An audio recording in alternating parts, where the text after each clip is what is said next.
Course that I would like to teach you about today is a great source for both educators, future educators, and future librarians. This is teachingbooks.net.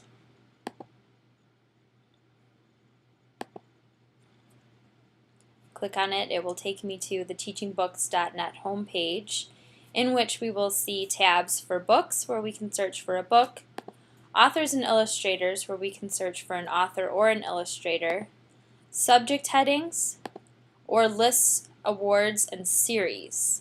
So this is a great way to diversify your search and look for what you want. Also, on the left-hand side of the page are these tabs. And this is what I love about teachingbooks.net so much, is that it's not just for a language arts teacher, or it's not just for a librarian, but if you scroll down you see that it's for health educators, for history educators, even science. So this is a great way to find books to add to any classroom's text set on any subject matter that you feel as an educator that you need more resources on. For me today, however, I am going to focus on for school librarians in the elementary section, simply because this is the discipline that I hope to enter into eventually. So I'm going to click on this tab, and it's going to take me to the home page for school librarians for the elementary. Now again, we have these tabs up here at the top, which is excellent, and these will only narrow your search for elementary books for you. And you have all of these tabs too at the side if you choose to change up your discipline. So they give you examples for award-winning authors and illustrators to show each week in your library, and this is great. I think the best thing about this particular Badgerlink page is that it gives you just different ideas. It doesn't necessarily tell you what to do or how to teach it, but I feel like it gives you time to brainstorm.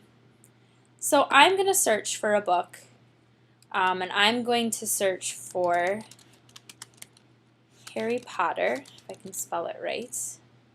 And all the Harry Potters come up, of course. I would like the first one because I'm going to teach this to 4th graders. Comes up on your search, and you click on it. And so here's the page that has found your results. So here is a picture of what the book looks like. Here's the author, and here's the information on the series, which I think is great that it gives you this information. And then if you want, it will give you a brief summary of what this book is about. So the other thing that is great about teachingbooks.net is that it gives you all these external links. So you have a link to a J.K. Rowling's website, or she has a page on teachingbooks.net where she gives you ideas on how to teach her book, or you have access to the audio book,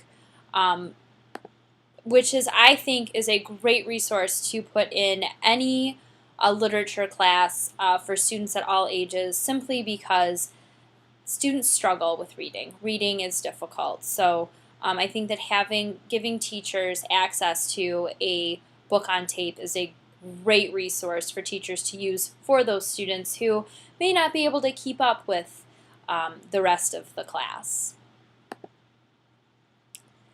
What I personally like the very best about this resource is this right here, the book guides and lesson plans.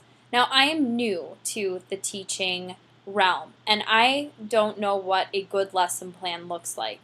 So for one of the things that I found very helpful when creating my first lesson plan this semester in another one of my classes was to look at some of what the lesson plans look like, what they encompass, what their main concepts were, and it helped me just have some realization that I am on par with what I'm doing. So, for example, let's take a lesson plan from Reading to Kids. You click on this, and it will take you to the Reading for Kids page. It will take you to the Harry Potter and the Sorcerer's Stone, and it will give you all of the information on the book. It will give you a brief synopsis. And then what is so great about this is it will give you example discussion questions. So here's discussion questions for before, during, and after. And then on the bottom it gives you craft ideas. So what is wonderful about this resource is it not necessarily gives you the right answers, because this wouldn't be enough for a full unit or a full lesson plan, but you can get ideas from this resource that you can build upon and that you can brainstorm your own ideas. Like, oh, they thought it was okay to use that, so I'm going to do this. Another great aspect is they highlight vocabulary lists. They have author interviews. Here are external links to more interviews, book trailers, and more lesson plans. So this really is, for one resource, you get a lot out of it, and I just think that teachingbooks.net was probably one of my very favorite Badgerlink resources that we used.